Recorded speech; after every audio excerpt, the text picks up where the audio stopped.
¿Cómo están? Perfecto, bueno, van ingresando los compañeros, compañeras.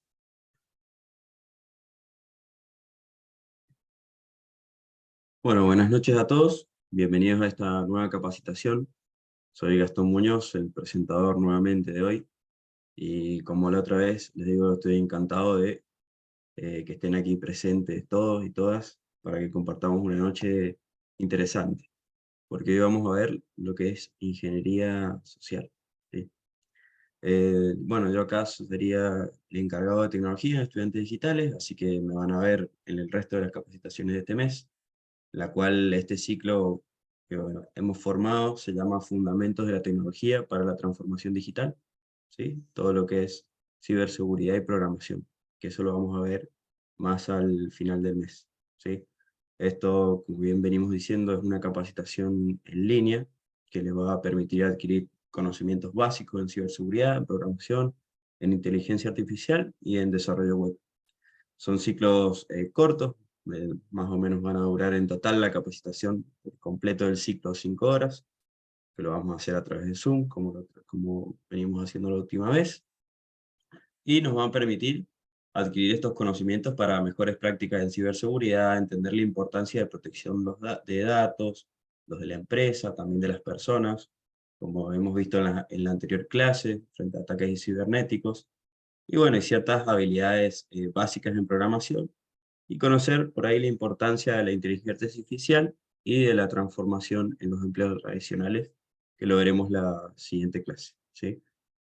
Algo particular que tenemos, como viene mencionado esta capacitación, es que no se necesita tener conocimientos en tecnología, ya que los vamos a ir adquiriendo conforme el tiempo. Son habilidades básicas, que bueno, que luego probablemente llevemos a cabo más ciclos para profundizar un poco más.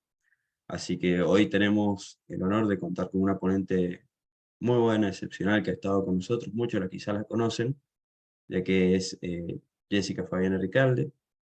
Es abogada, egresada de la Universidad Cuenca del Plata, tiene 10 años de experiencia de labor docente, ¿sí? También, bueno, ha participado como adscripta en la Cátedra de Derecho Constitucional, ha incursionado en otro tipo de docencias universitarias en academias privadas, como también formó parte en su momento de Estudiantes Digitales, y ahora es como una colaboradora que está con nosotros. Así que también es graduada del área de ciberseguridad, especializaciones como el programa de Introducción a la Ciberseguridad de la Universidad de Nueva York, gestión de ciberseguridad del Sistema Universitario de Georgia, ciberseguridad en sus aspectos básicos del BIT.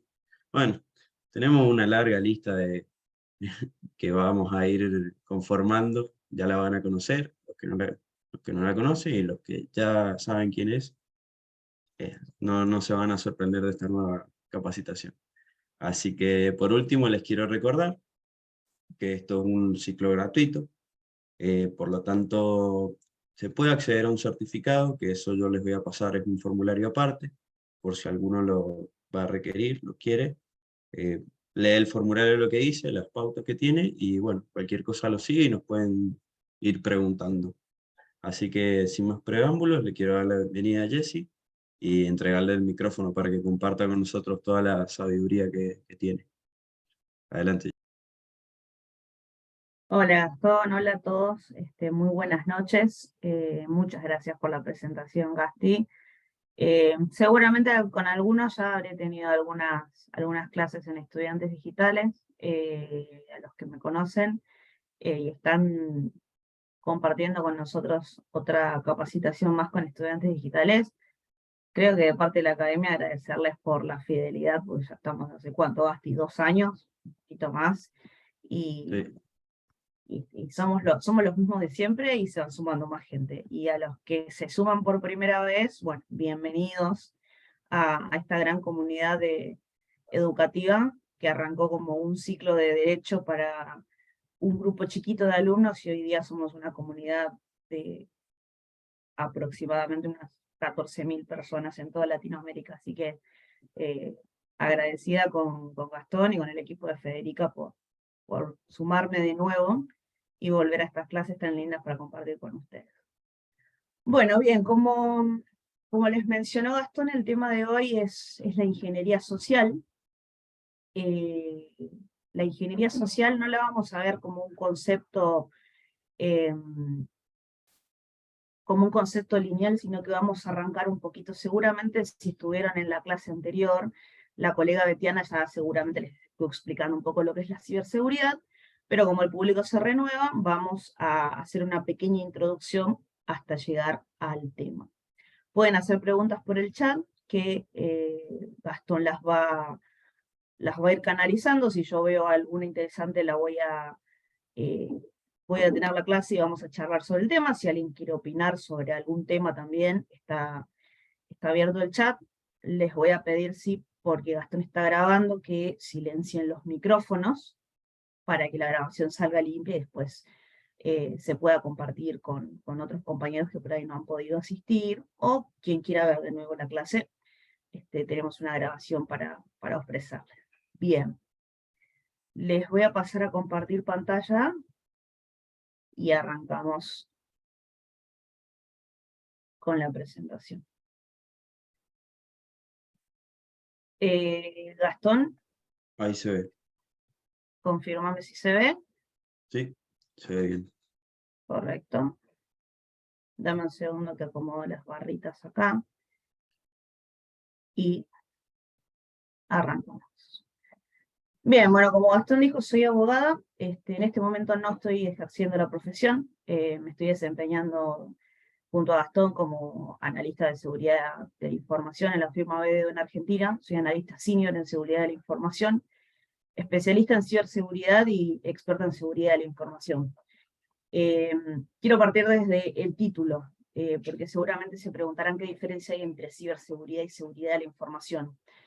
Cortito, como para que se vayan introduciendo en el tema, la seguridad de la información abarcan todas las medidas de seguridad que se pueden llegar a tomar sobre los datos sean informatizados o datos en formato papel. La información en cualquiera de sus formas, en cualquiera de sus estados, sea información almacenada, información en tránsito, o la información que se procesa día a día en una organización, o que procesa día a día una persona dentro de su vida. Y la ciberseguridad tiene que ver con las medidas que se toman para proteger la seguridad, para proteger la información, pero dentro de sistemas informáticos. Ya se ocupa más de la parte dura de la seguridad. Y eso nos lleva a el primer tema, que es el concepto de ciberseguridad. Los que venimos de las ciencias sociales normalmente solemos hacer un concepto desde el punto de vista amplio y otro desde el punto de vista restringido. Acá en este caso nos sirve este concepto para, de alguna manera, poder hacer un concepto macro que englobe ambos. NIST lo define como la capacidad de proteger o defender el uso del ciberespacio de los ataques cibernéticos. NIST es un organismo internacional, es un organismo norteamericano que se encarga de lo que es la elaboración de estándares de seguridad para ser distribuidos a lo largo y ancho del mundo. Es un organismo que se desenvuelve dentro de lo que es la órbita de la Secretaría de Comercio de los Estados Unidos. Por otra parte, Cisco lo define como el esfuerzo constante, desde un punto de vista más acotado, más restringido, como el esfuerzo constante por proteger los sistemas de red y todos los datos contra el uso no autorizado o los daños. Entonces acá empezamos a entrelazar un poco los conceptos desde el punto de vista amplio y restringido. A mí me gusta hablar de un concepto omnicomprensivo, porque en ambos casos hablamos de proteger. ¿Qué vamos a proteger primero? El uso del ciberespacio, lo que normalmente decimos la red. Es un término coloquial, yo más bien diría que es Internet. Protegemos al ciberespacio de los ataques cibernéticos, pero dentro del ciberespacio tenemos girando información constantemente, las personas están constantemente intercambiando información. En este momento nosotros estamos intercambiando información, ustedes conectados desde su casa, yo de la mía, Gastón de la suya. Cada persona que ingresa a esta sala está compartiendo información, los que están escribiendo en el chat también están compartiendo información. Entonces, la ciberseguridad es, primero, proteger el ciberespacio como un todo, desde el punto de vista amplio, todo el ciberespacio. Nos metemos dentro del ciberespacio y vamos a encontrar a la ciberseguridad como la disciplina que constantemente está esforzándose por proteger los sistemas de red, los ordenadores, las compus y todos sus derivados, todos los dispositivos móviles a través de los cuales nos conectamos a Internet, que suelen conformar redes que pueden ser locales, que pueden ser regionales, o la red global, que es el Internet propiamente dicho. ¿Contra qué? Contra el uso no autorizado de la información por parte de terceros. Y Cisco dice, o los daños. Yo más bien diría, y los daños que surgen a consecuencia del acceso y del uso no autorizado. Entonces, conceptualizada que es la ciberseguridad y hecha la diferenciación entre lo que es seguridad de la información, vamos a pasar a el ABC de la ciberseguridad, en donde tenemos una pirámide, o mejor dicho, la intersección de 3 pirámides que forman una central, que es la información. Los datos nuestros, los datos suyos, de su familia, toda la información que tenemos en Internet. Y como ven, hay 3 aristas alrededor de la información. Estas 3 aristas son los bastiones que de alguna manera se levantan para proteger a la información, que son la confidencialidad, la integridad y la disponibilidad, que para cualquiera que esté interesado en estudiar o hacer una carrera en ciberseguridad o en seguridad de la información, o en ambas, esta famosa triada CID, confidencialidad, integridad y disponibilidad, la van a tener en todo. No importa que estén haciendo un máster, una especialización, siempre va a estar la triada CID para recordarles la importancia de cómo proteger la información. Bien, la confidencialidad básicamente consiste en que una persona va a acceder solamente a la información a la que está autorizada a acceder. Parece una obviedad. Y así como una palabra relacionada, como para recordar qué es la confidencialidad, el secreto, ¿no? Ahora, la confidencialidad está asociada a los permisos que una persona tiene para acceder a esa información que no va a ser divulgada a todos. Por ejemplo, cuando nosotros ingresamos a una red social, tenemos que poner el usuario, la contraseña, y ahora es obligatorio autenticar con el celu a través del toque de un botón, de un mensaje de texto, de un mail, etc. Solamente quien está autorizado, por ejemplo, quien tiene el teléfono, va a poder autenticar e ingresar a la red social. ¿Qué quiere decir esto? Que toda nuestra información que está en esa red social va a ser confidencial para terceros. Ahora, si ustedes eligen otro método de autenticación, como un correo electrónico, y alguien más tiene ese correo electrónico, pero ustedes de alguna manera autorizaron a esa persona que tenga ese correo electrónico, bueno, pues será esa persona quien también pueda acceder eventualmente de esa forma. Si lo traspolamos al ámbito de una organización, tiene que ver los accesos a la información se otorgan a través de un principio que se llama los mínimos privilegios. Solamente la persona va a acceder a la información de la cual se va a proveer para su rol y su función dentro de la organización. Por ejemplo, recursos humanos no puede ver un balance de contabilidad. Contabilidad no puede acceder a una minuta de una reunión de directorio. A eso se refiere la confidencialidad. Y una violación a la confidencialidad implica la divulgación no autorizada. Después tenemos la integridad. La integridad implica que la información no debe ser alterada en ninguno de sus estados, sea que esté resguardada en reposo, sea que se esté procesando, que la estemos utilizando o que la estemos transmitiendo, enviándola a un tercero. Cuando se afecta la integridad, estamos afectando el mensaje que está contenido dentro de un documento, por ejemplo. Podemos relacionarlo con hoy día en las grandes ciudades, ya no existe casi la historia clínica de papel, sino que tenemos la historia clínica. En realidad sí existe, pero es como un soporte, una especie de backup. Ya está casi instaurada en la mayoría de las ciudades, no en todas, la historia clínica digital. Es clave que esa información se mantenga íntegra de extremo a extremo, ya que si se altera en algún punto, puede llegar a implicar de que un profesional que va a llevar adelante el tratamiento de X persona, si no tiene en cuenta, por ejemplo, que esa persona es alérgica a la penicilina y le aplica penicilina, esa persona puede morir. Justo hubo un hackeo al hospital y alteraron todas las historias clínicas en lo relacionado a las alergias. Entonces, el profesional lo primero que hace antes de entrevistar al paciente es mirar la historia clínica. No es alérgico a la penicilina y justo es una emergencia, entonces va y aplica penicilina. Y el paciente sí lo era. Entonces, en ese caso se afectó la integridad, la información está corrupta, por ende hay un problema ahí de seguridad. Y por supuesto las consecuencias legales que puede llegar a tener una mala praxis, ¿no? Y por último tenemos la disponibilidad. La disponibilidad consiste en que la información a la que estamos autorizados a acceder esté disponible, valga la redundancia, en el momento que deseemos ingresar a la misma. Vamos con ejemplos comunes. Hoy, durante el día, estuvimos teniendo problemas, capaz alguno por ahí me puede dar la razón, o acompañarme en este comentario, con los productos relacionados a Meta, Facebook, Instagram, WhatsApp.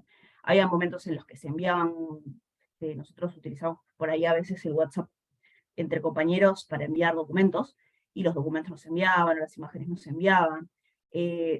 Cuando, por ejemplo, van al ANSES a hacer algún trámite y le tiran esa famosa frase, el sistema está caído. No es que el sistema pisó una piedra y se cayó. Básicamente lo que sucede es que el sistema se ve afectado en su disponibilidad, la gente que está autorizada a trabajar sobre ese sistema no puede acceder, entonces de alguna manera la seguridad de ese sistema se vio vulnerada. Ahora, no siempre se va a deber a un ataque, a veces puede tener que ver con problemas internos de configuración, etcétera, etcétera.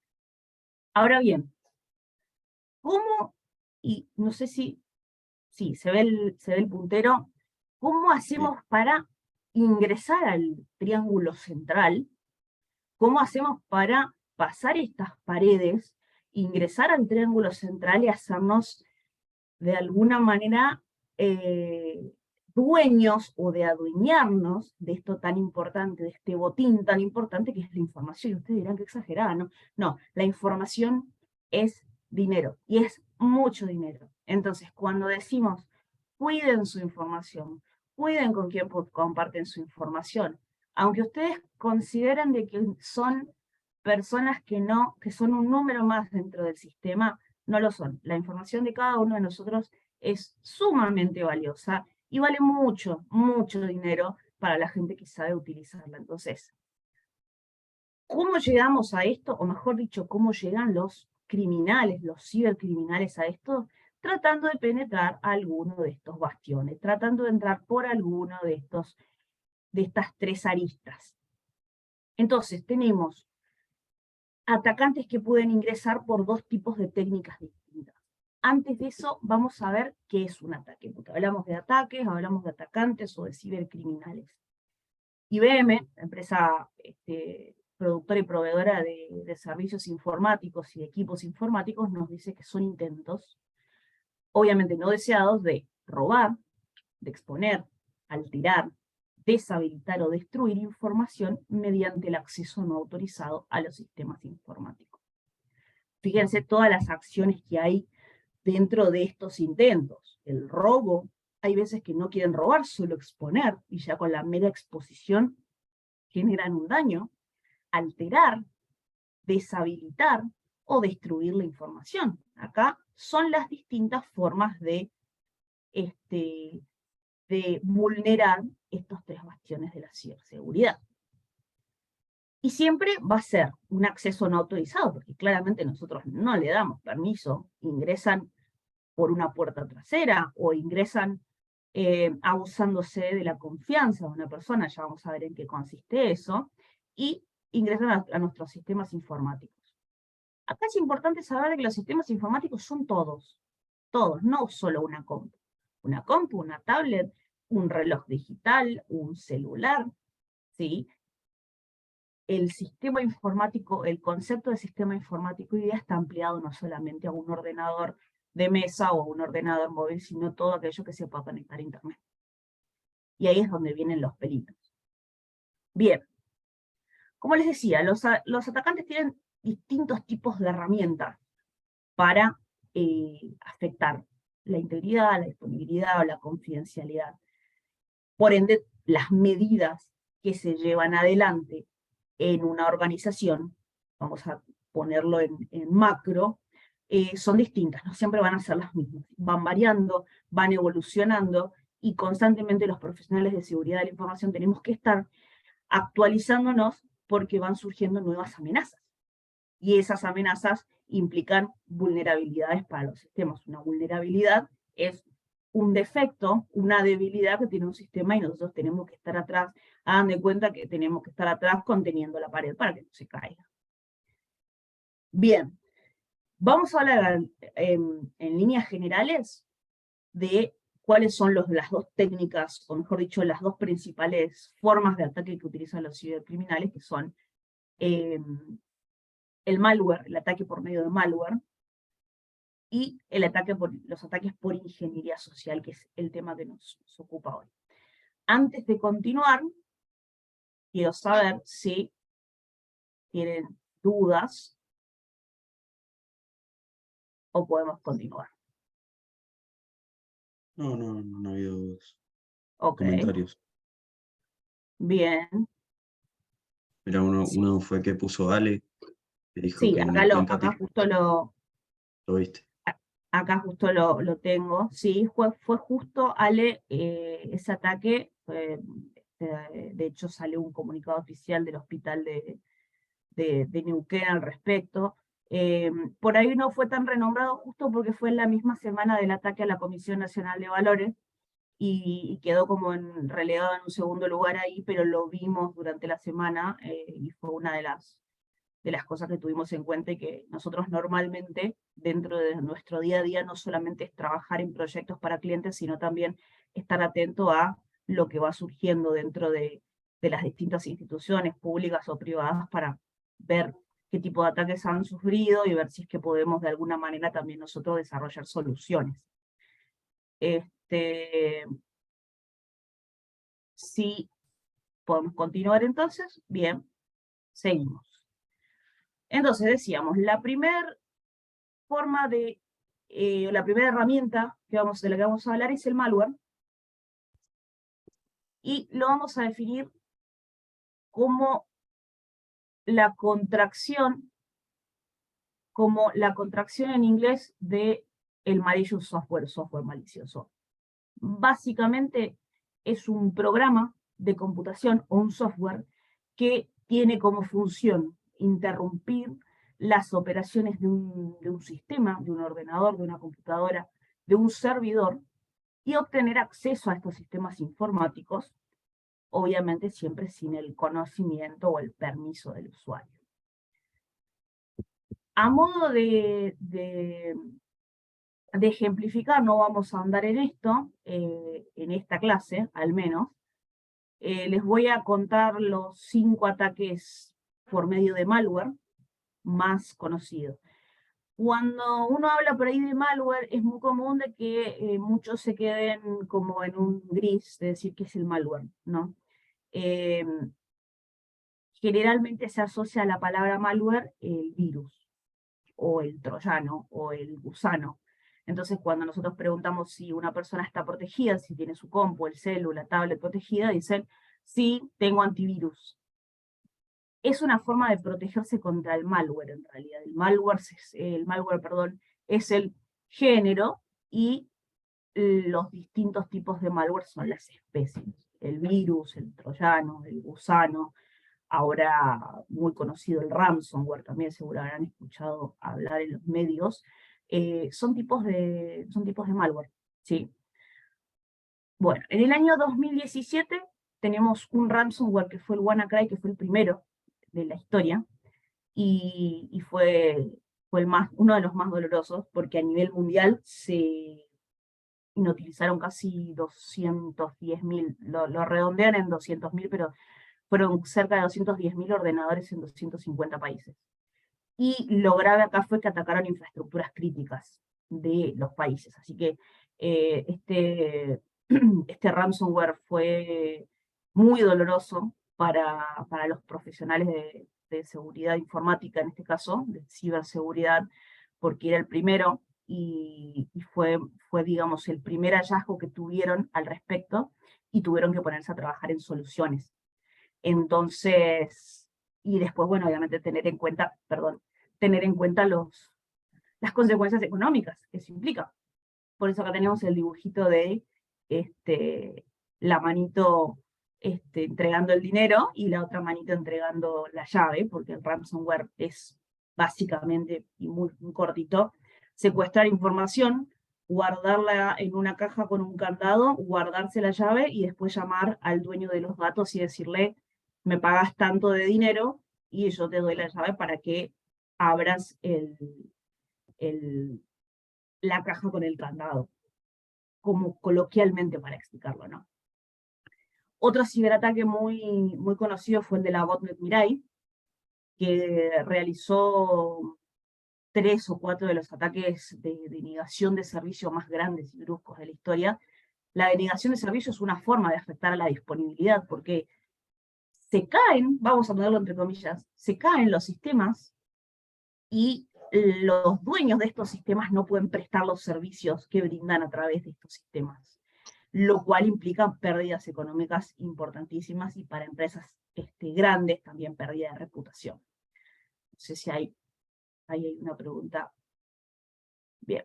No, no, no sé. No, bien. Después, otro ataque muy conocido también, que es otro ransomware, es el NotPetya, perdón, Expert, es un ataque de un grupo de cibercriminales ruso.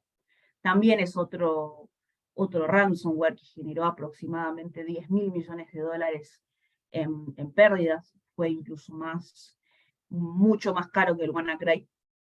De hecho, hasta hoy día es el más costoso de la historia.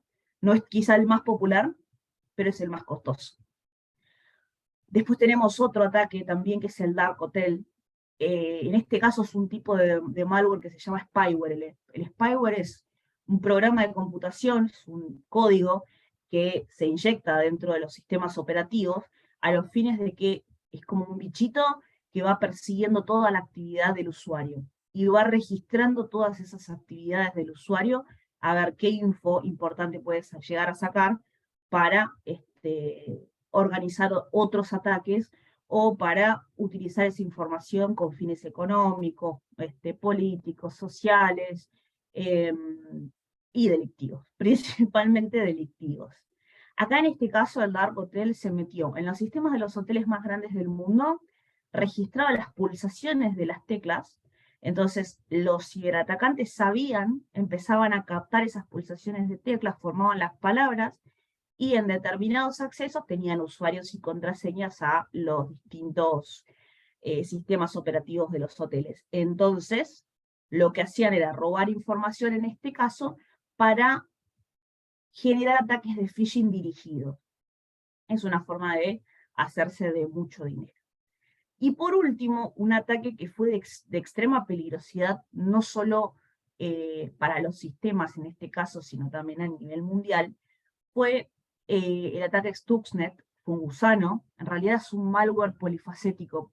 No hablamos de un malware polifacético, hablamos de un programa de computadoras que está diseñado con distintas aristas, con distintas formas de dañar un sistema operativo. En principio era un gusano, pero después, al ser polimórfico, fue tomando otras formas para lograr su fin.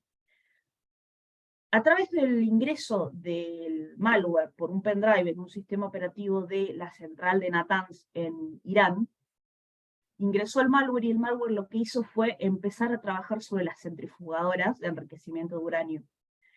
Afectó alrededor de 1000 centrifugadoras a lo largo de un año, tardaron un montón en darse cuenta, y lo que hacía era ralentizar el funcionamiento de las centrifugadoras y después bruscamente hacer que vuelvan a funcionar en su velocidad normal y después hacer que bruscamente funcionen mucho más por fuera de la velocidad normal. Así constantemente y siguiendo una línea progresiva para que no se note, llegó a fundir 1000 centrífugas o centrifugadoras hasta que la empresa Symantec y la empresa Kaspersky en conjunto lograron descubrir que era este ataque de malware y lo frenaron. Pero imagínense que si llegaban a cubrir las 10.000 centrífugas o centrifugadoras de la central de Natanz, iba a provocar no solo un colapso de una central nuclear, con todo lo que eso implica, sino también iba a dejar sin luz, no solo a Irán, sino a varios países que compran energía nuclear de esta central tan conocida en la zona. Imagínense, vamos desde un ataque a hoteles hasta un ataque a una central nuclear. Estos temas igual después se van a desarrollar con mayor profundidad. Ahora sí vamos a lo que vinimos hoy. Esta es una pequeña introducción para que puedan tener un pantallazo general. No solamente hay ciberataques a través de ingeniería social, sino también a través de malware. Bien, preguntémonos, ¿qué es la ingeniería social? Vamos a definirla muy cortito como un conjunto de técnicas que utilizan los cibercriminales para engañar a usuarios incautos, distraídos o con poca información, para que faciliten datos confidenciales, para que dejen abierta una puerta para que sus sistemas operativos o sus computadoras puedan verse infectados con malware o para que abran enlaces o sitios infectados. Y seguro que se les va a venir a todos a la cabeza el término phishing como la ingeniería social por excelencia. Ya vamos a ver que hay distintos tipos de ingeniería social y que las técnicas de los ingenieros sociales vienen no solo desde que aparecieron los sistemas informáticos, sino incluso desde antes. Básicamente, la ingeniería social son personas que de alguna manera trabajan psicológicamente sobre otras, tratando de entablar un vínculo para poder explotar las debilidades que tienen estas personas. Es exactamente lo mismo que se hace con los sistemas informáticos. Los programadores o los hackers, un hacker en realidad es un programador, buscan las debilidades en los sistemas operativos para ingresar, sacar la info que necesitan e irse. Bueno, acá es parecido, pero estamos hablando de personas frente a otras personas o cerca a otras personas. Entonces se genera un vínculo psicológico y a partir de ahí se explota ese vínculo psicológico. Bien, no sé si se comprendió hasta acá el concepto de ingeniería social. ¿Quieren preguntar algo o quieren agregar algo? Si tienen preguntas, pueden hacerlas tranquilamente. Exactamente, antes de que nos... Exacto. Bien. Correcto. Continuamos entonces. Vamos a hablar de un ciclo de vida de la ingeniería social que consta de 4 etapas. En realidad son 4 etapas separadas conceptualmente, se suele hacer todo en un solo golpe, o quizá en 2, pero no más que eso. La primera etapa es la recolección de la información. Uno, antes de acercarse a la persona, hace una especie de investigación por distintas fuentes. Algunas son abiertas, públicas, que son las fuentes que se llaman OSINT, que seguramente Gastón va a hablar de esto en su próxima clase, porque es un tema del que sabe mucho y que le gusta mucho. A través de esa información uno empieza a perfilar a la víctima, y voy a poner un ejemplo que va a ser medio polémico, pero nos ha pasado a todos que decimos, stalkeé a tal persona en la red social X para saber qué onda. Nos pasa a todos en realidad, cuando vamos a empezar a los que estamos trabajando dentro de seguridad, nos hablan de un profesional determinado que va a empezar a trabajar con nosotros y queremos conocerlo y vamos al perfil de LinkedIn para ver su perfil profesional.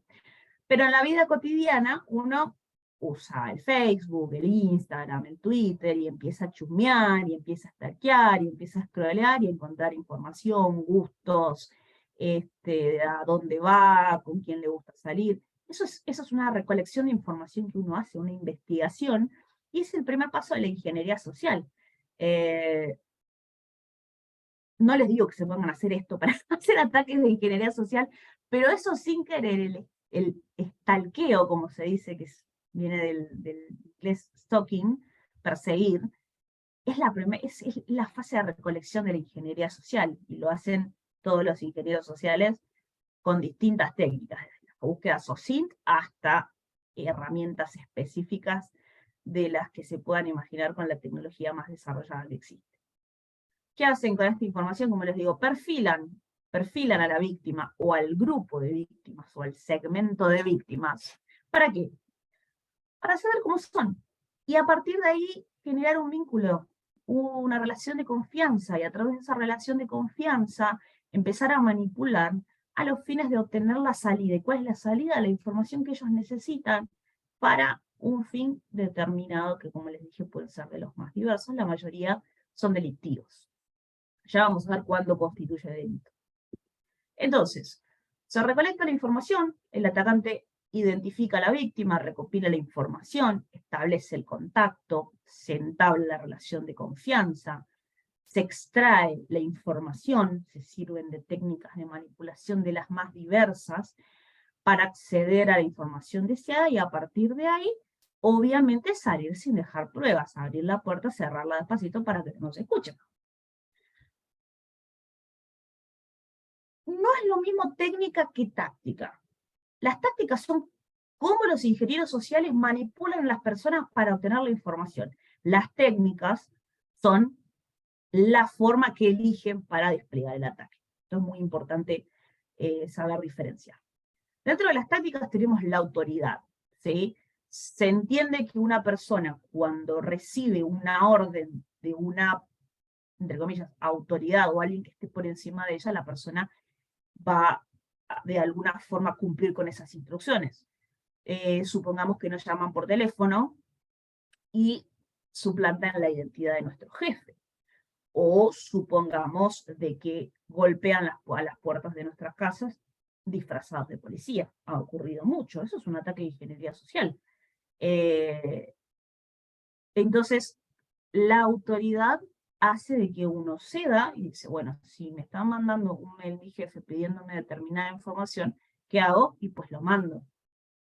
¿Qué debería hacer antes? Y corroborar si es mi jefe realmente o no.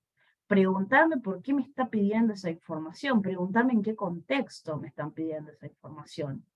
Ocurrió mucho durante la pandemia, un sinfín de mensajes, llamados, mails relacionados a las campañas de vacunación, en donde se ha recolectado infinita cantidad de información, y obviamente estamos respondiendo a una autoridad que es el gobierno nacional, entonces caemos. Pero uno ahí tiene que preguntarse, ¿por qué me están pidiendo esta información? Ser un poco crítico, ser un poco más racionalista de lo que se es normalmente. ¿Por qué se me está pidiendo esta información? ¿Para qué debo brindar esta información? ¿Y en qué contexto? Es fundamental. Después tenemos la intimidación. Ya ahí los delincuentes empiezan a hostigar a una víctima para que tome medidas a través de amenazas, propiamente dichas. Otra táctica es el consenso, la prueba social. Te mandan un mail diciéndote, serás la persona número 1.000.000 en participar en el sorteo de un... Y claro, si 999.000 personas lo hicieron, ¿por qué yo no? Puedo llegar a ser el ganador del auto, o del $1.000.000, o de lo que sea. Entonces, como lo hicieron varias personas, lo hago yo también. La escasez. Las personas van a tomar medidas cuando consideren que existe una cantidad limitada. Una oferta.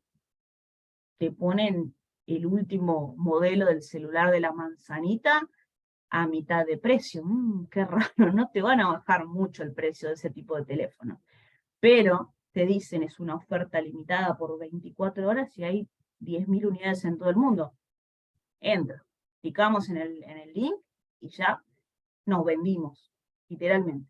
O como dicen por la calle, nos regalamos. Ni siquiera nos vendimos, nos regalamos. La urgencia. Las personas tomarán medida cuando consideren que existe un tiempo limitado. Su cuenta de Facebook ha sido suspendida, típico mail. Inserte nuevamente los datos de tarjeta de crédito para reconfirmar la cuenta y de ese modo podrá seguir accediendo a los servicios de streaming. Ok, ¿qué hagamos? ¿Qué hacemos ahí? ¿Insertamos los datos? ¿O el tiempo que nos lleva a insertar los datos hacemos lo contrario? Prender la tele a ver si podemos acceder a Netflix lo más normal. Y vamos a la tele a ver si funciona Netflix, porque probablemente primero vamos a ver si tenemos el servicio y después meter los datos de la tarjeta, no a la inversa. Con la ingeniería social lo que a mí me pasa decirle a la gente es, si un extraño se posiciona frente a tu casa y te dice déjame entrar, ¿qué haces vos? ¿Lo dejás entrar? No. Probablemente ni siquiera me asome por fuera, lo mire por una ventanita o hable por la cerradura. No dejamos entrar a un extraño en nuestras casas. No le mostramos el celular a un extraño. No le mostramos nuestra billetera ni nuestras tarjetas de crédito. Acá es exactamente lo mismo. Es exactamente lo mismo.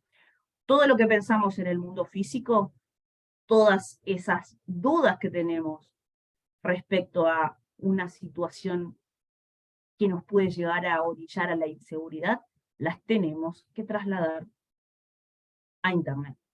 El Internet debe regir y nosotros como personas tenemos que hacer regir el principio de confianza cero. Y a mí me gusta hacer un jueguito de palabras porque soy abogada y porque me gusta molestarlo a Gastón cuando trabajamos, porque trabajamos juntos en la misma empresa, estamos acá en Estudiantes Digitales. Yo le digo, todos son culpables hasta que se demuestre lo contrario. Pero nosotros somos abogados. Bien. En un juicio rige el principio de inocencia. En Internet es totalmente lo contrario. El zero trust o la confianza cero es desconfiar de todo hasta no corroborar de que la fuente a la que vamos a meter la información sea fidedigna.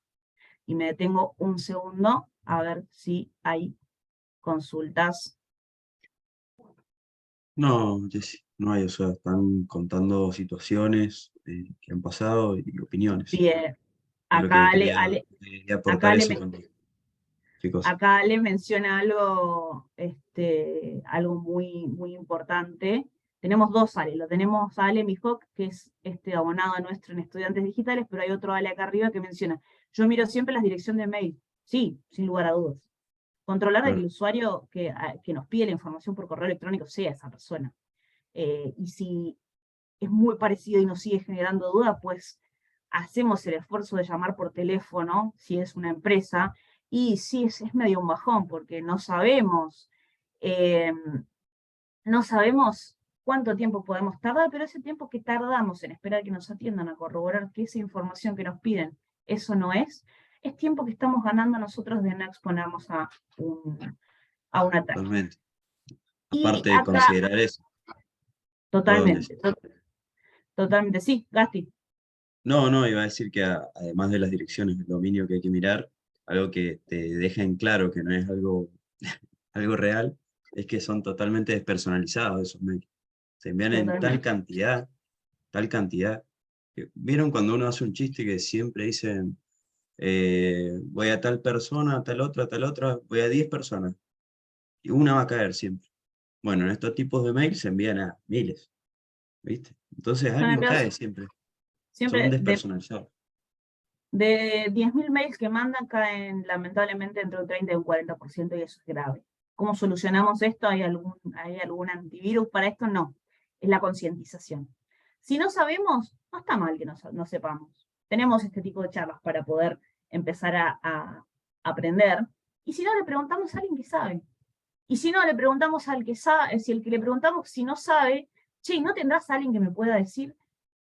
Si les surge duda, está bien que les surja esa duda, está bien que sean desconfiados, porque del otro lado hay gente con mucha maldad y con mucha habilidad para explotar nuestras debilidades psicológicas. Nos ha pasado a todos. Todos en algún momento hemos caído en algún ataque de ingeniería social, me incluyo. Allen Hawk dice, lo complicado es saber cuál es el mejor antivirus. El mejor antivirus es el que pagas. Ningún antivirus gratis es bueno. Lo mejor para la seguridad de todos dentro de Internet es adquirir soluciones pagas. La seguridad nunca es un gasto, es una inversión. Anaí pregunta, ¿hay horarios en que la gente sea más vulnerable a estos ataques? Estadísticamente, las campañas de phishing dependiendo de a quién se envíe. Por ejemplo, si son campañas de phishing dirigidas a empresas, a organizaciones, se suelen mandar en las primeras horas de trabajo, porque es ahí en donde los colaboradores empiezan a revisar sus mails para ver si tienen mails de los jefes o de quien sea, y están hay como en una nube de empezar a trabajar y a responder y todo.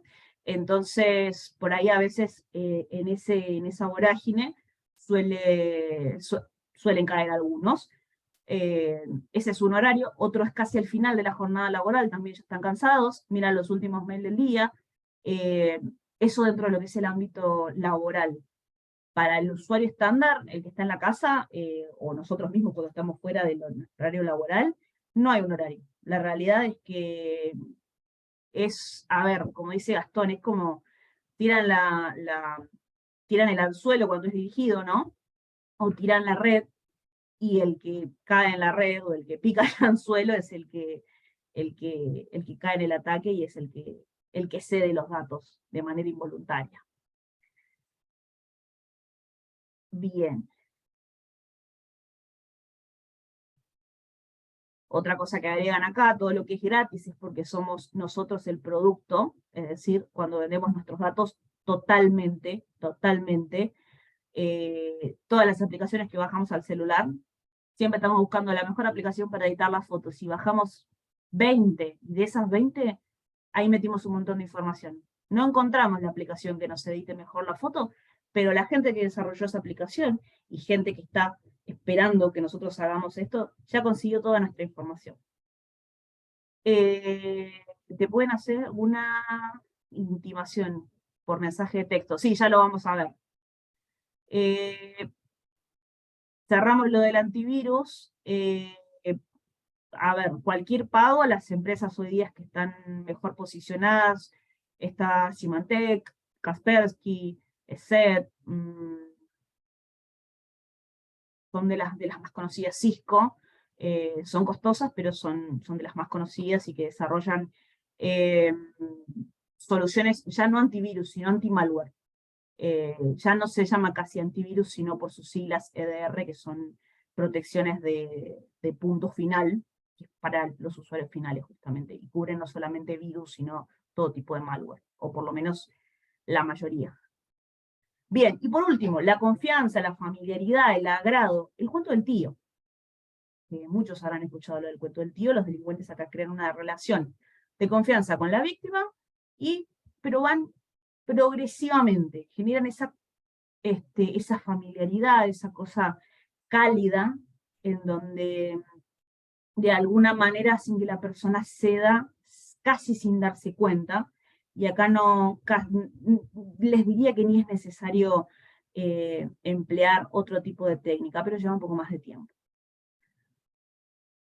Bien, estas son las tácticas. Las tácticas es lo que hacen para recopilar la información y después a partir de ahí explotarla. Bien, se me perdió el puntero. Ahí vamos. Yo creo que esta imagen es la que mejor representa el phishing, donde tenemos al ciberatacante con la cañita de pescar y el anzuelo, como les decía. Está dirigido, va al anzuelo a una persona o un grupo determinado de personas, y si no, diría yo que está el pescador con los pescadores en el barco con la red, tirándolo al río o al mar a ver qué levantan. Las técnicas más comunes las tenemos enumeradas ahí.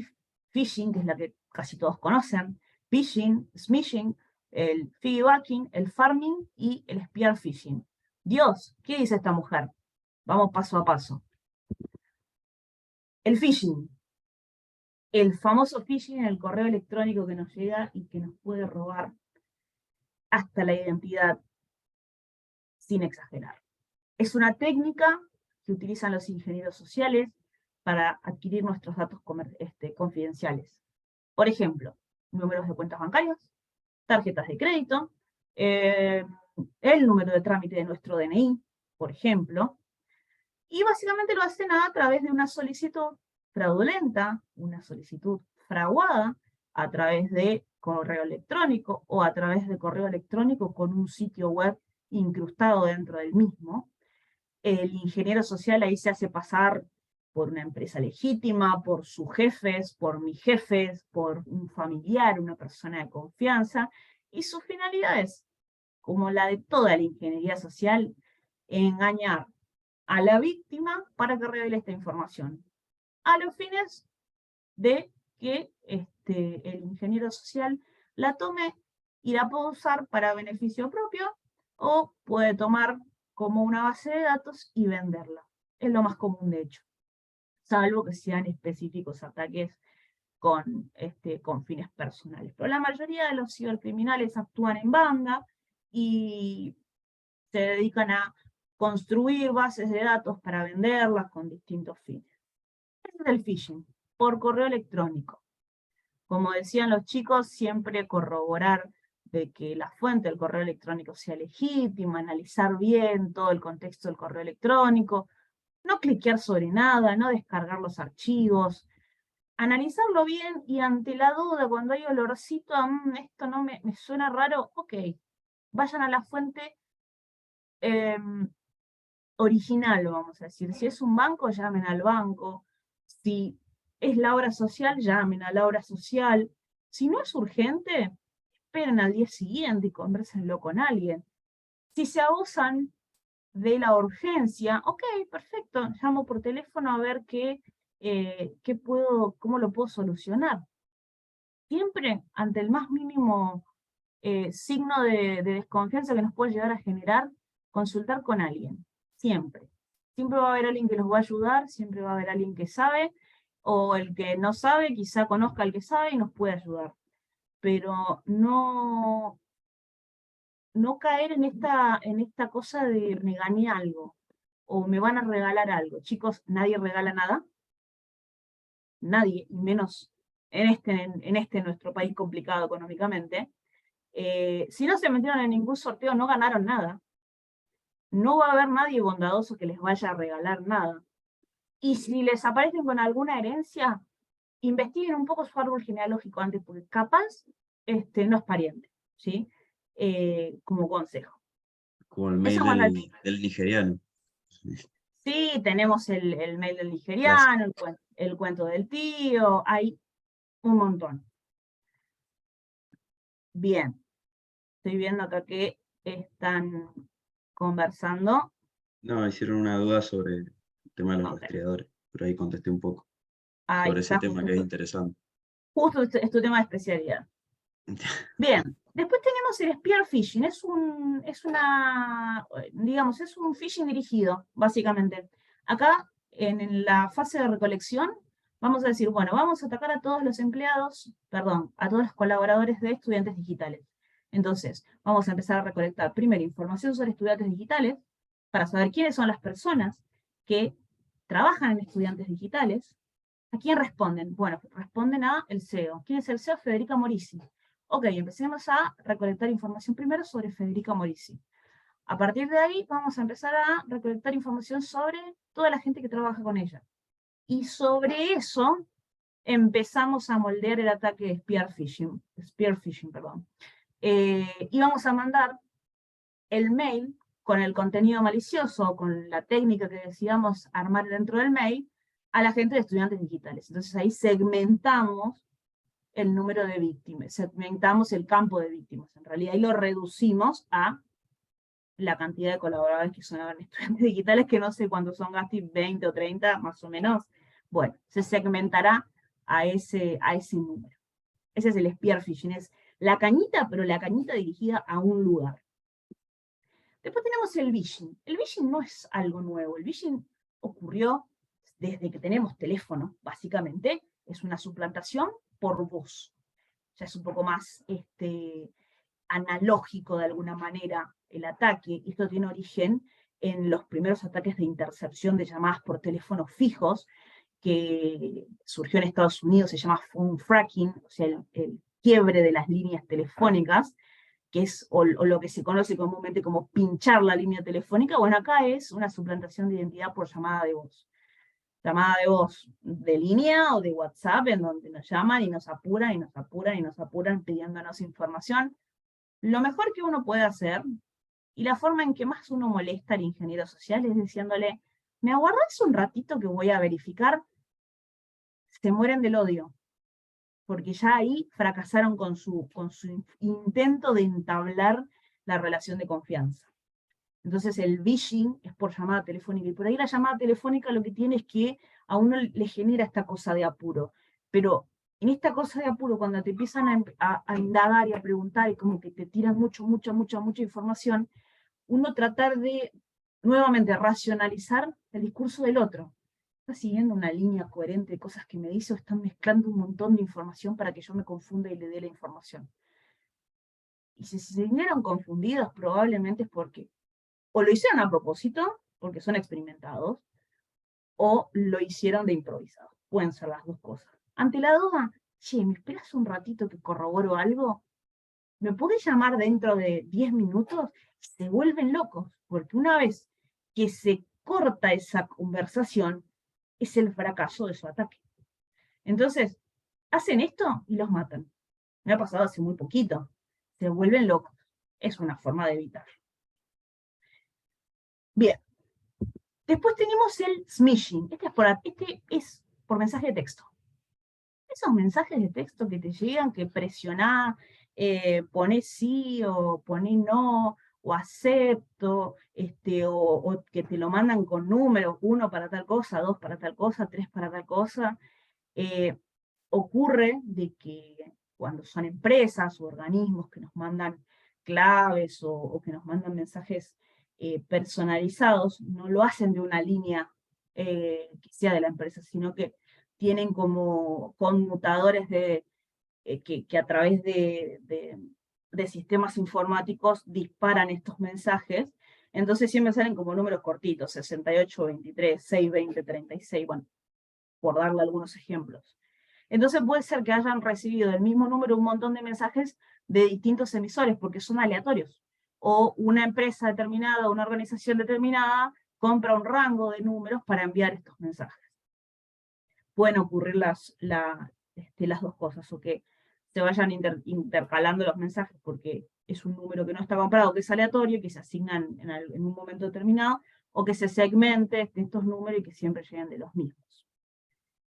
Todo lo que llega por mensaje de texto, también, al igual que el mail, corroborarlo, corroborar con la fuente. Acá siempre en los mensajes de texto es una cuestión de inmediatez. Hacerlo para allá, porque hay que habilitar un sistema, porque hay que hacer esto, lo otro, aquello. No. También, siempre piden información personal. Y, como les digo, transmiten siempre esta cuestión de urgencia. Yo creo que hoy día no hay persona que me diga a mí que le guste hablar por teléfono. O sea, cuando te llaman por teléfono es una cosa que a mí particularmente me hace doler la panza cuando me llaman por teléfono, porque te pueden mandar un mensajito de WhatsApp, que es más fácil, o un audio, pero te llaman. Entonces lo que uno quiere hacer es deshacerse lo más rápido posible de la llamada. Y ante esa cuestión, uno cede la información. Dos opciones: no atender la llamada directamente si es un número que no conocemos, o si sale número privado, o atender y preguntar qué quieren. Tratar de hacer que la otra persona se presente lo más completo posible para que no quede lugar a dudas de quién es. Y si hay dudas, vuelvo a repetir, son todos culpables hasta que se demuestre lo contrario. Y prueben con eso de, ¿me bancás un ratito o me volvés a llamar?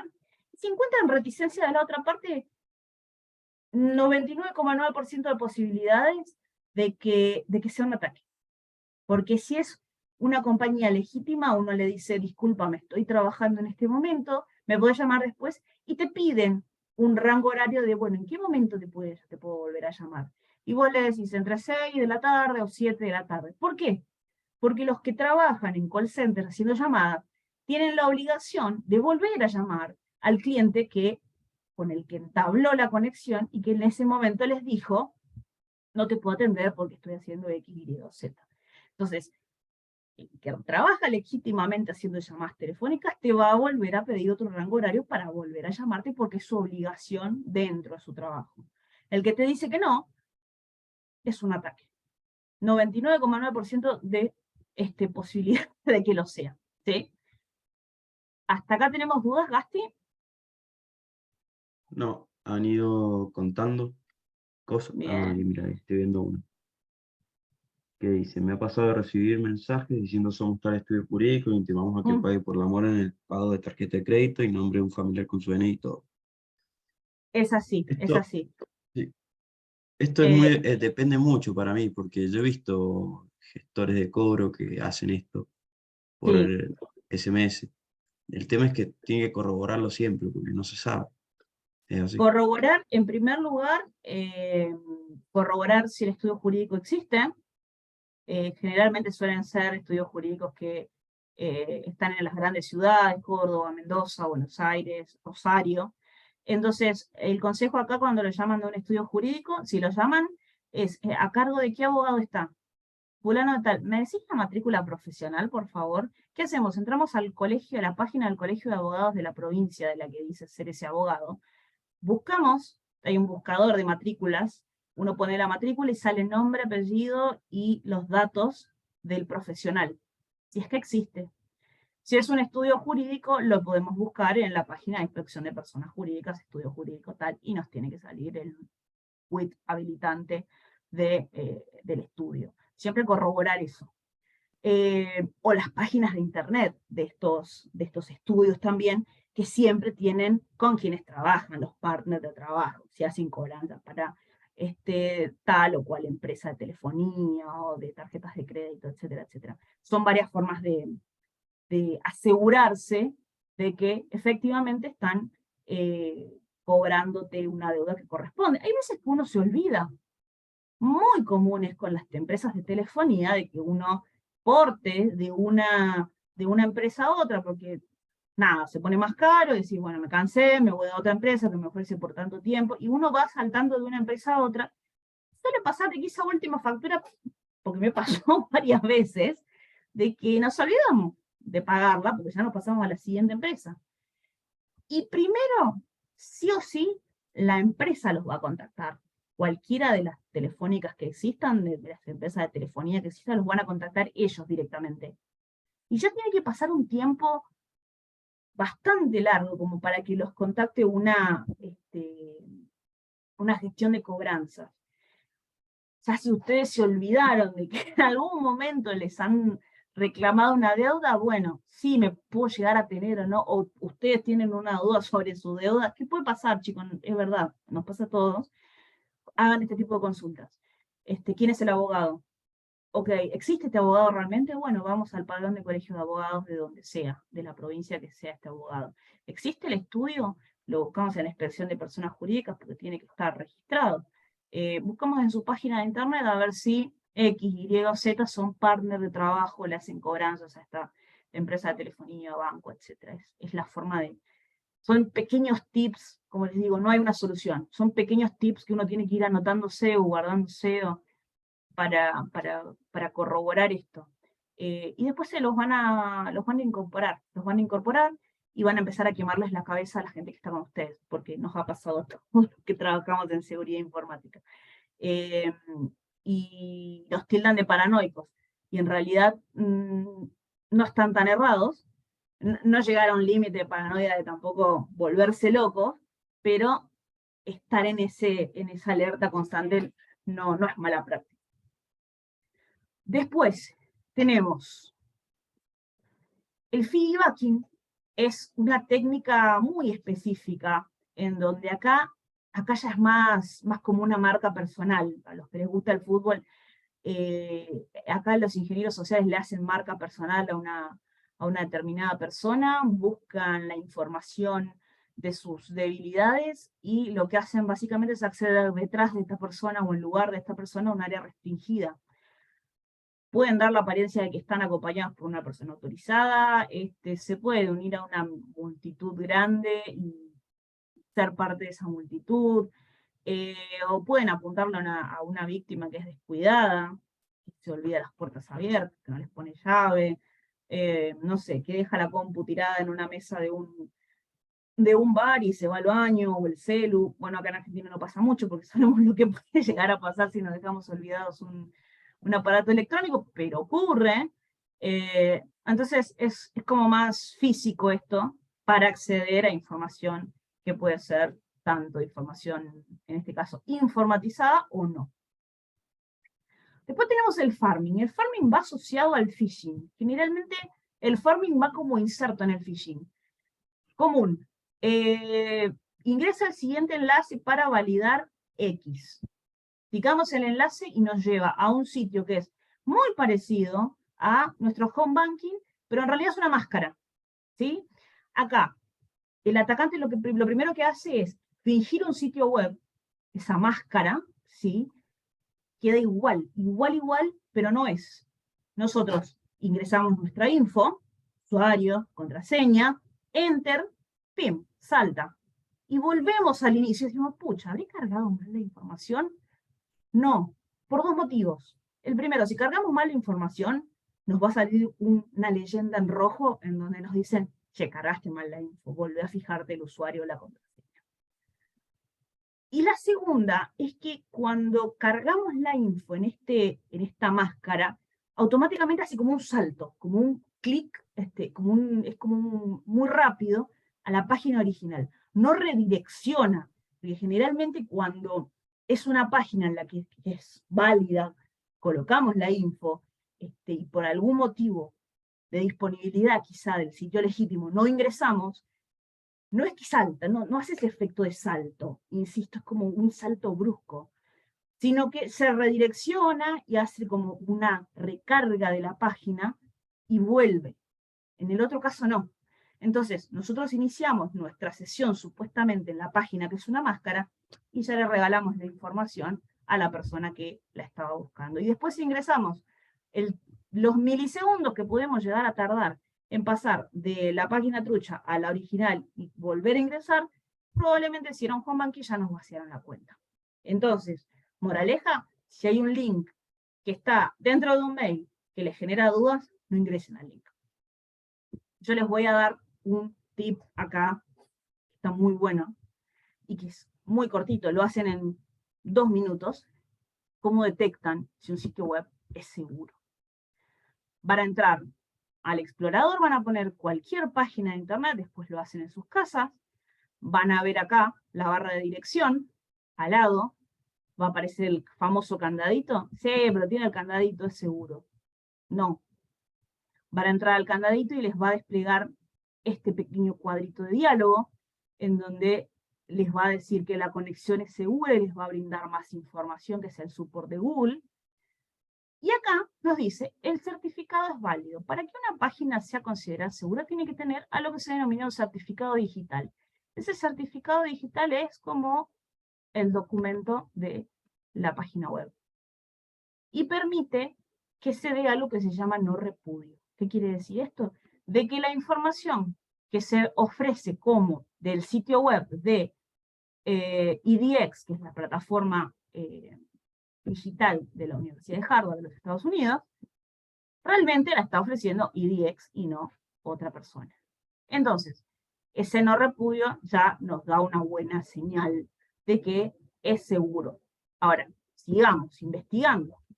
Acá tenemos esta pequeña cajita con una flechita en diagonal, picamos ahí, y nos va a dar el detalle del certificado. Vamos a la solapa detalles, y tenemos para quién está emitido, cuál es la autoridad de certificación y la validez. Continuamos. Vamos a la ruta de la certificación. en donde tenemos que el estado del certificado es válido, bien, nuestra información es ingresada y está cifrada de extremo a extremo. ¿Qué quiere decir esto? Seguro que lo ven muy seguido en WhatsApp. Esto de cifrar de extremo a extremo, ¿en qué consiste? Está cifrado, está resguardado por un algoritmo que hace que nadie más de afuera lo pueda ver la información, desde que uno ingresa las credenciales o la información en un sitio web, durante todo el transcurso que ustedes están navegando en el sitio web hasta que finalizan la sesión.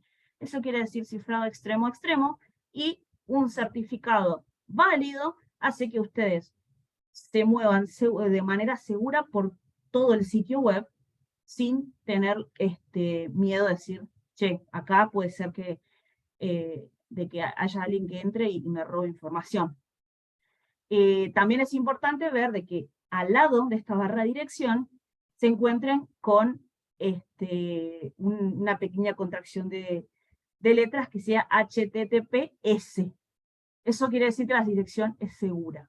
Si se encuentran con un HTTP sin la S, el sitio web no es seguro. Y van a encontrar también que el candadito, que está acá, va a tener un cross o va a estar en rojo. Eso quiere decir que el sitio web no es seguro, pueden navegar, pero si ingresan datos lo hacen bajo su responsabilidad.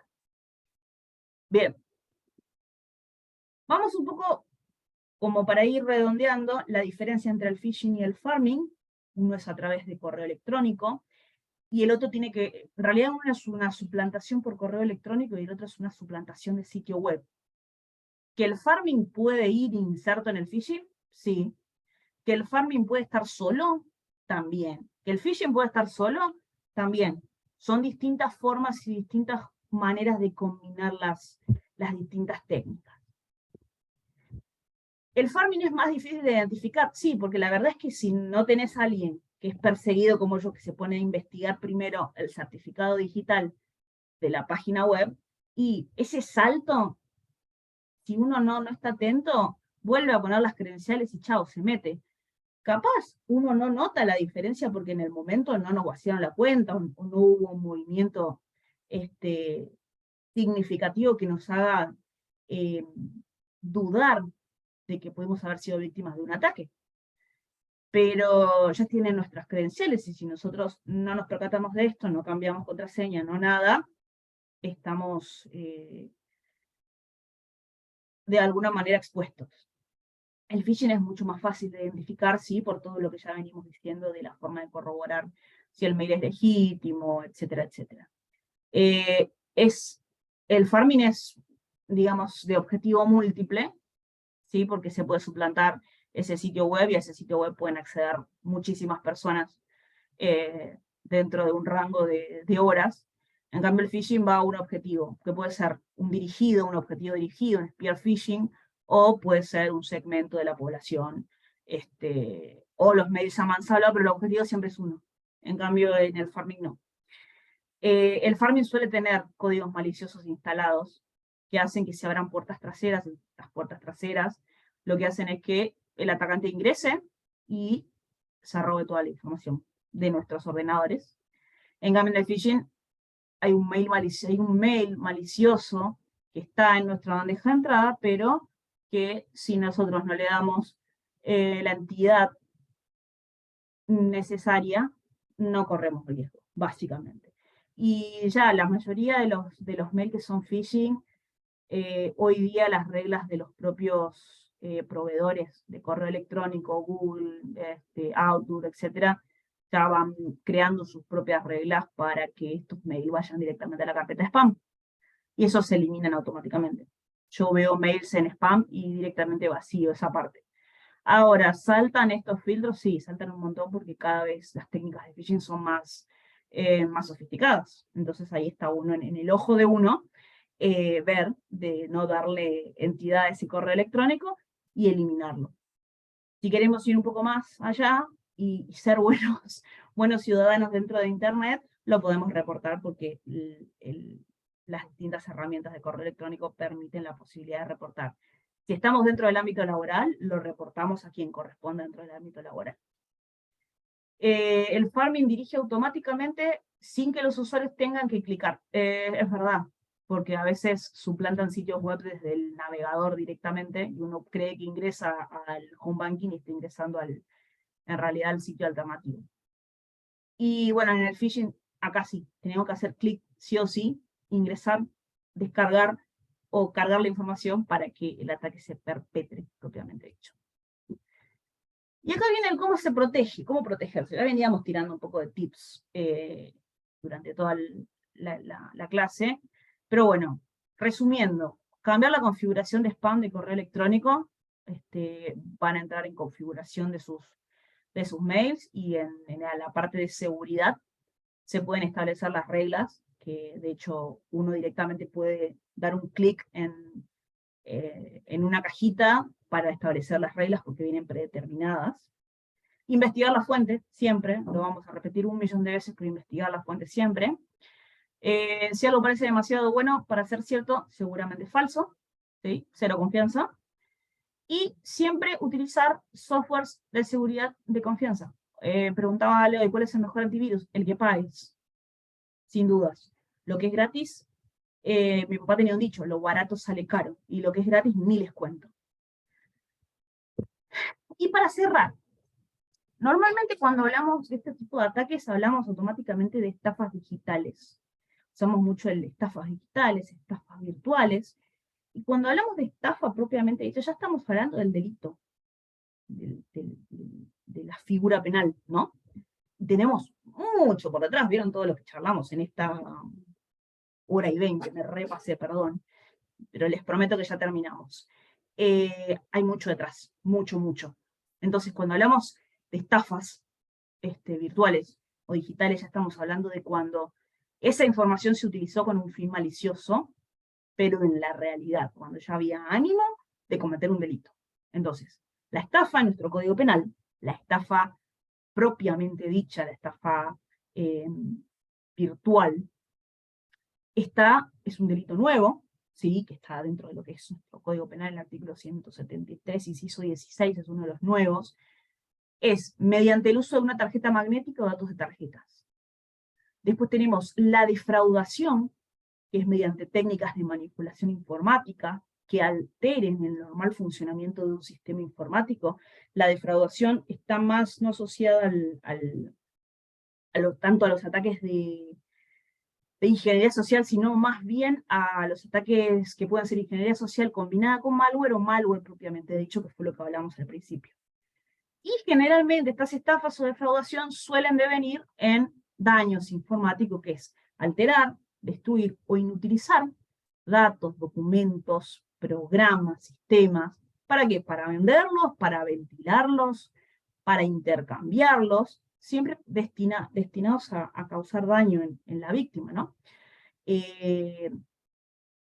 Siempre es una combinación de dos delitos. La estafa con el daño informático, la estafa, la defraudación, el daño informático, es lo que nosotros en derecho penal llamamos concurso de delitos, cuando hay más de un delito cometido por una o varias personas. Y se agrava la pena, esto está en los artículos 183 y 184, incisos 5 y 6 del 184 del Código Penal, se agrava la pena para el delincuente en caso de dañar datos, documentos o sistemas informáticos públicos. Y acá tenemos un sinfín de ataques a infraestructuras públicas en estos últimos 4 o 5 años. No vamos a nombrar ninguno porque ya sabemos que hay un montón.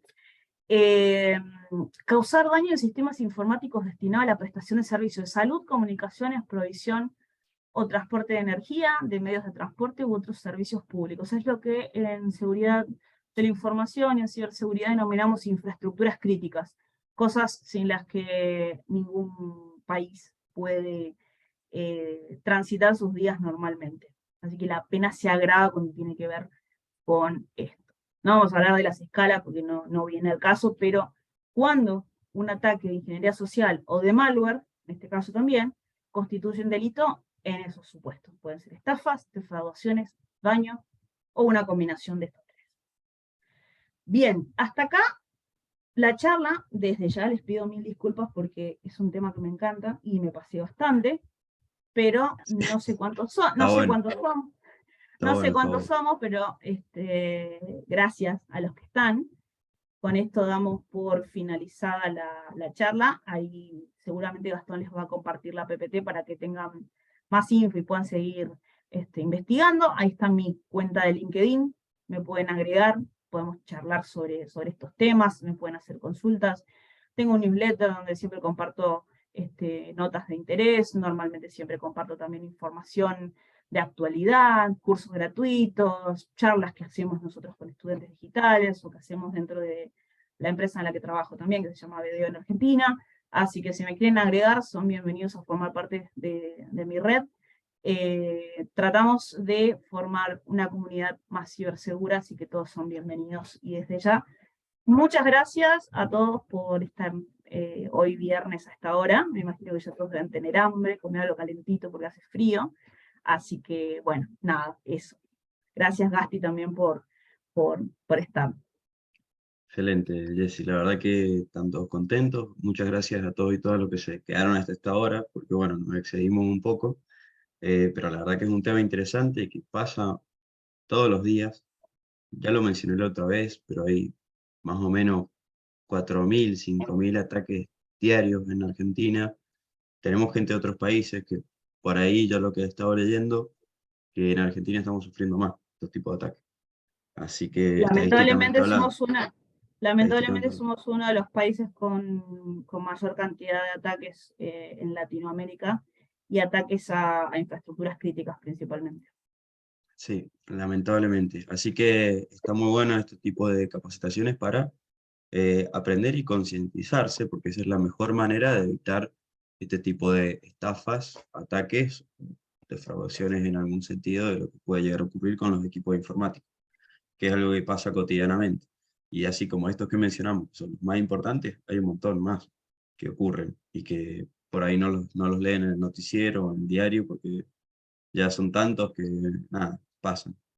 Así que Les ocuparíamos un montón las noticias. Estaría buena también tener un poco más de difusión, es cierto. Hay muchos policiales, pero estaría bueno que esos policiales un poco nos hagan caso porque la realidad es que cuidarnos entre todos acá es hacer este tipo de encuentros. Para esto es la concientización, es fundamental. Nosotros con Gastón trabajamos acá en concientización, en BDO en concientización, y todo el tiempo estamos tratando de hacer que se acerquen a nosotros y que nos consulten. Yo por eso tengo abierta mi red de LinkedIn para que todo aquel que me quiera escribir, charlemos un ratito, dudas, consultas que tengan, me pasó esto, cómo lo podemos resolver. Yo creo que acá en este tema, ya cierro, así se pueden ir a cenar tranquilos, en esta comunidad que queremos lograr más cibersegura, la clave está en la concientización y en la solidaridad de poder ayudarnos entre todos y poder compartir la información que tengamos con otros y transmitirlas. Ustedes de acá pueden salir, comentar con amigos, con compañeros de trabajo, con la familia, con los hijos, con los sobrinos. Es muy importante el ir el boca en boca de esta información porque no nos sirve de nada quedarnos con información tan importante y tan valiosa y no compartirla, teniendo en cuenta la cantidad de ataques que hay, como decías tú. sí, antes de hacer otro, antes de cerrar, voy a responder un email, un mensaje que hice. Me llegó correo que próximamente tendré que actualizar clave del Banco de Nación. Por temor no la... Bueno, esto es algo que, como ya mencionó Jessica, las claves, si uno fuera correcto como debería ser, ¿no? Habría que cambiar las claves una vez al mes, cada 2 meses, por lo menos. Más o menos, cada 90 días generalmente, 60 o Claro. 90 días es la política que suelen establecer. ¿Qué Algunos pasa? cada mes, es cierto. La gente no lo hace. Entonces, como es algo de seguridad para todos y para las cuentas, el banco por ahí te envía notificaciones que necesitas cambiarlo. Por ahí te las hace apenas abrir con banking, te pone la notificación, debe cambiar su clave, vence en 7 días, 5 días. O te envía un email, que como bien dijimos, hay que corroborar el dominio, que sea personalizado. Tenemos que ver un par de factores, ¿no? ¿Sí? Y nunca te van a dar nada con urgencia. Nunca te van a intimar así, todo urgente, ya. Siempre es con anticipación, poniendo tu nombre, apellido, saben quién sos, claramente. Al igual que las llamadas, cuando te llaman, Sí, y te preguntan tu nombre, te preguntan los datos, y ahí ya empezás a dudar, porque si vos me estás llamando a mí por un servicio que sos de la tarjeta tanto, de tal otra, y seguramente tenés mis datos, si no, ¿cómo sacaste mi número? ¿Sí? Entonces hay que exactamente. estar atento siempre con la información. Pero siempre tomen los recaudos y como dijo Jessica, cero confianza. Corroboren las cosas, pero hay que hacerlo. Y las contraseñas es Consultarlo lo con... principal, es lo más importante, la contraseña, en realidad, y el doble factor, como hablamos en la clase pasada. Así Exacto. que, nada, gracias Jessy por la clase, estuvo muy buena. No, Gracias a ustedes. todos y todas por quedarse hasta esta hora. Y todo este email, los emails, pueden enviar emails a la academia. Yo pasé el formulario que es optativo del certificado. Las clases son gratuitas, como dije. Así que nos veremos el martes, que voy a estar yo presente. Voy a hablar de inteligencia artificial y transformación digital. Un tema Estaremos ahí. muy actual. Por ahí, si les interesa, se pueden conectar. Si están de vacaciones, disfruten. Feliz Día del Padre también. Y que tengan buen fin de semana para los que viven, fin de semana largo para los que viven en Argentina. Y para los que viven en otros países, bueno, buen comienzo entonces cuando nos veamos la clase que sigue. Gracias Jessy, gracias a todos y todas y que Gracias tengan a una todos. excelente noche. Hasta luego. Hasta la próxima. Hasta luego.